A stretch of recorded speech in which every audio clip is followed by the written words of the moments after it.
Welcome back into the Sports Source. This segment of our show brought to you by Tennova Healthcare. And you can do yourself a favor and get ahead of the game. I want you to check out Tennova.com sometime this week, preferably after 12:01 today. You can learn more about Tennova's Heart Institute, their orthopedic services, the robotic-assisted surgeries that they could perform at their locations.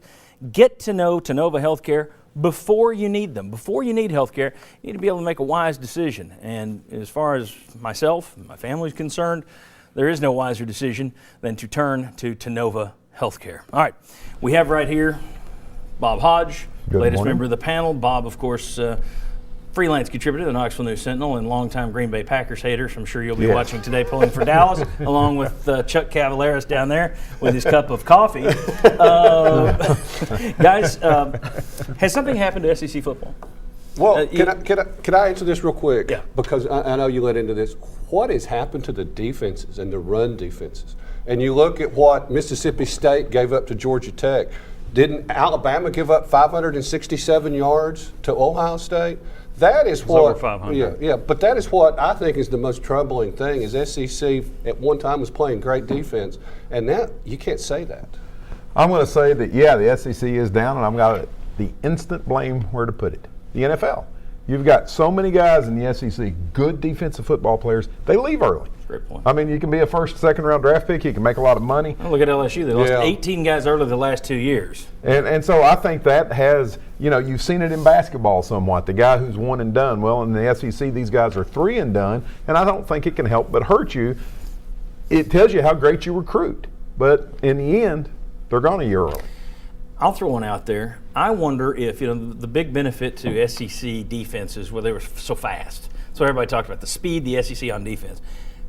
In the last few years since you've seen the spread come in and the up-tempo offenses where you're not able to substitute as much on defense, where your defense wears down a little, I wonder if that hasn't evened the playing field a little bit. The fact that you now have this up-tempo offense, does that take a little of that SEC speed advantage on defense away from the defense? I think it does, but I also think eventually it'll be figured out. I mean, everything comes in. You go back into the 60s and 70s and you brought in the wishbone and the triple option, and it took a long time for people to figure it out. I think they'll figure this out too. I don't know how you figure out Oregon when they're just getting the line. I think it's going to take longer to figure this one out because you can still be an effective passing team out of this, whereas the wishbone you really were not. But what Bob said is where I was going to go. I think that the SEC's lost more players early to the NFL than anybody. Yeah. And I think that attrition, along with other programs and other conferences catching up some, I think that combination has narrowed the gap. Forget losing players. You lost Urban Meyer. Who's built an Urban SEC Meyer won 2 of those national championships when he was in the SEC. He was a big part of that run, and where is he now? He's the guy that knocked the SEC out of the playoffs because he's at Ohio State. Yeah, and he's also recruited Georgia and Florida more than any Ohio State coach in the past. I think you're going to continue to see. And the thing is, the rough spot for the SEC is the more people say, okay, the SEC is no longer dominant, that makes it easier for not only guys like for Urban Meyer, but guys like Mark D'Antonio at Michigan State to go into Florida and say, look, you don't have to go to the SEC.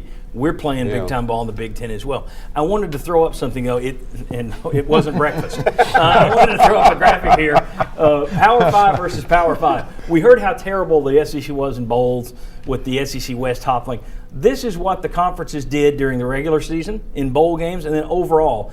And as you can see, that Pac-12, look at that. Against other Power 5 teams in the regular season, their squads were 8-3.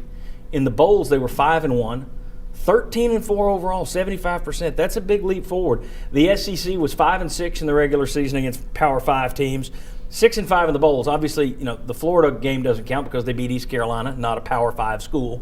So you're looking at 500. But the SEC is still, even with all the people leaving early, even with the spread offenses, the SEC is still ahead of the ACC, Big Ten, and miles ahead of the Big 12, which just look bad on every level. So it's not like the cupboard is empty. I don't think the SEC's age of dominance is over. I think that's an easy headline right after the bowl season. But at the same time, I do think the SEC's had the gap closed on them. Absolutely. This year the Pac-12 was better. I don't know if the Pac-12 will be better next year, but the gap has closed. Yeah, it's like that old cliche. You've had the target on your chest now for how long when you've been on this run? And other programs and other conferences have been saying, this is who we have got to be able to beat. Yeah. This is who we've got to be better than, and it's happening. Well, there's no way you could live up to the 7 wins in a row in the national championship. That wasn't going to happen. But what I thought was interesting from the national perspective a little bit was I was reading this article that the SEC was down because the West was 2-5, but the SEC was 7-5 overall in bowls. But the Big Ten, they were one of the winners because they went 5-5. Yeah. Really? So 5-5, you're a winner, but the SEC was 7-5. The SEC is a loser. And I thought that was kind of interesting. There are a lot of people around the country that are enjoying the SEC struggling a bit. Well, I think that's part of it. Once you set the bar here, yes. You know, you have to be better than the bar, or else it's a big decline. You know, that's it.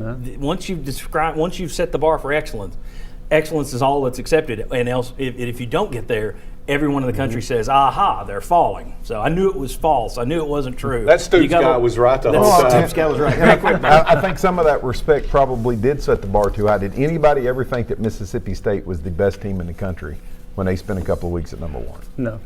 I thought they were the best program in the history of college football. Then, to each his own. All right. When we come back, which programs? We'll see what Bob says about Mississippi State's future. I'm guessing the arrow won't be pointing up. Which way are the programs in the SEC going? We still got basketball to come. Still got recruiting to come. More SEC football next on the Sports Source. Quality, quick. Trust Fast Frame.